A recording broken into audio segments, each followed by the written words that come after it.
Hello and welcome everyone. Today we will be discussing about the management of acute encephalitis and try to see what is the difference between infectious causes versus the autoimmune causes. Encephalitis is a severe condition which is characterized by rapidly progressing encephalopathy due to inflammation in the brain. The symptoms include fever, focal CNS findings, new onset seizures, CSF pleocytosis, and abnormalities in the neuroimaging and EEG. The common etiologies are it is viral and autoimmune. Other causes include less common infectious agents like fungal, protozoal, subacute bacterial, post-infectious, immune-mediated conditions related to systemic diseases. And we also have challenges in immunocompromised patients. These patients are more susceptible to unusual organisms and may have atypical clinical presentations. And we also have etiological challenges. Despite thorough evaluation, the cause of encephalitis is usually unknown in up to 40 to 50% of the cases.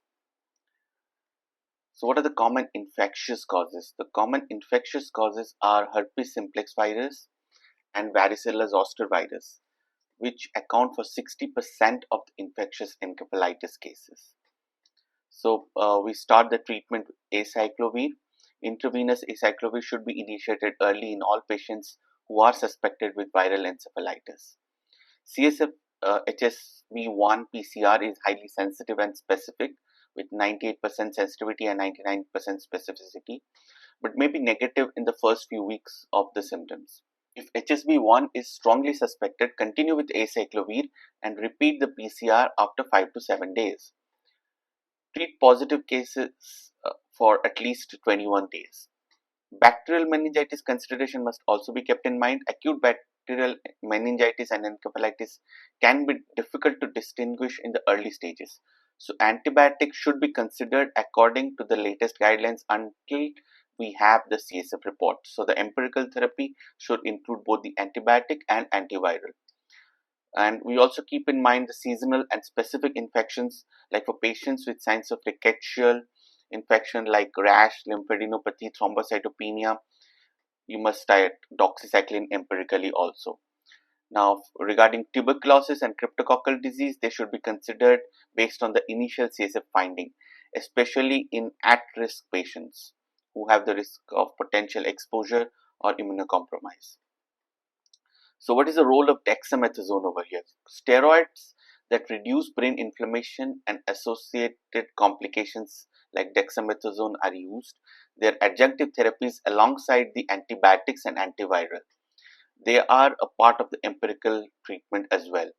Now, what is the efficacy in bacterial meningitis? It significantly reduces morbidity with Streptococcus pneumoniae, and it helps in preventing hearing loss, neurological sequelae. It does not overall affect the mortality though. Regarding the use in tuberculosis, it reduces short-term mortality but does not again impact the long-term disability in the survivors. The effect of HIV infected patients is currently uncertain.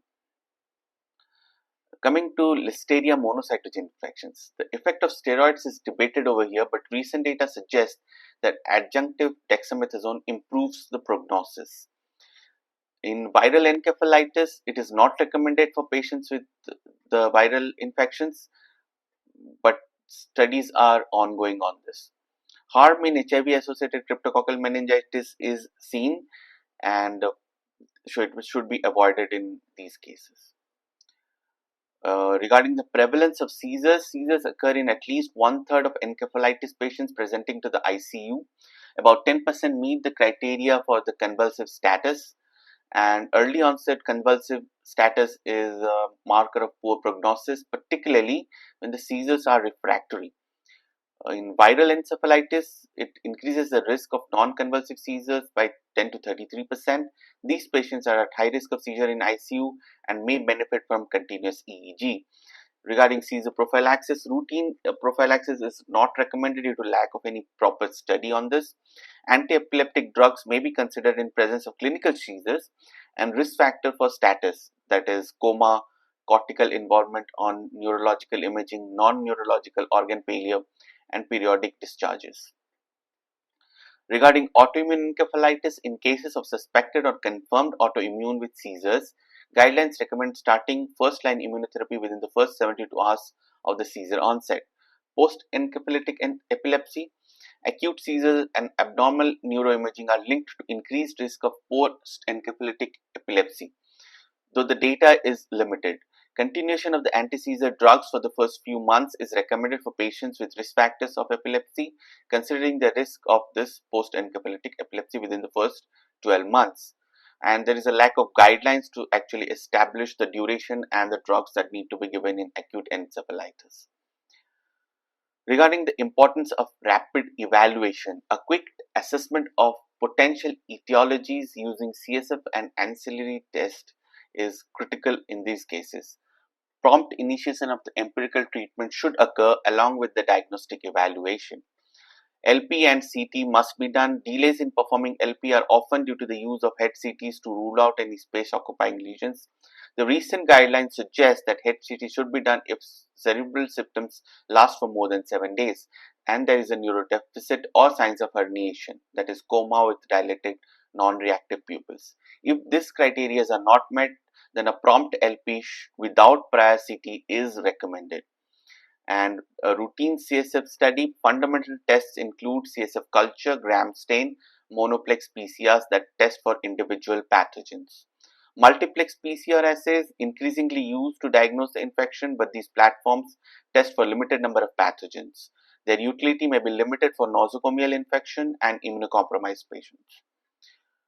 Regarding the next-gen sequencing, a target agnostic method that sequences most nucleic acids in a sample to identify a broad array of microbes, useful for detecting pathogens not easily detected by other methods such as fungi and atypical bacteria.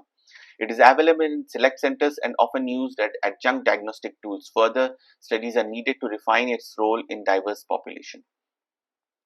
In the lab evaluation, though lab evaluations include blood tests for systemic inflammation and cancer in patients who are presumed to be autoimmune encephalitis is very important. CSF lymphocytic pleocytosis and elevated protein support the diagnosis, but this type of picture is usually not always present. Now, how to diagnose in a suspected acute encephalitis? Based on the combination of the clinical features, that is subacute memory deficits, altered mental status, psychiatric symptoms, CSF inflammation, brain changes visible on MRI, and detection of autoantibodies in CSF and serum. A comprehensive evaluation of these factors are crucial for diagnosing autoimmune encephalitis and initiating appropriate treatment. What are the predictors of autoimmune encephalitis? Acute and chronic subacute and chronic presentation, absence of comorbidities, presence of psychiatric or memory complaints, absence of robust CSF inflammation, that is the cell count is less than 50 and protein is also less than 50. Indicators against autoimmune is when the combination of fever with high cell counts and protein is present, it is unlikely that it is going to be autoimmune encephalitis. So how do we treat this autoimmune encephalitis? There are no RCTs as of now, but the first line treatment typically include methylpred, that is 1 gram intravenous per day for 3 to 5 days.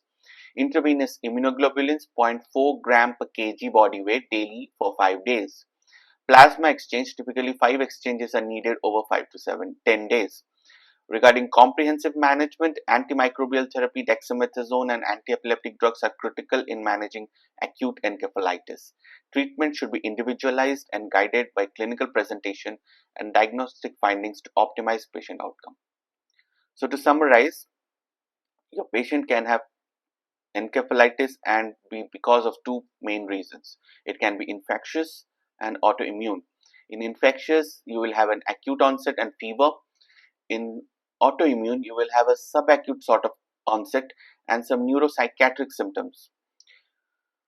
In the CSF analysis, you will have increased cell count and protein, and other microbiological tests may come out positive and the antibodies will be negative.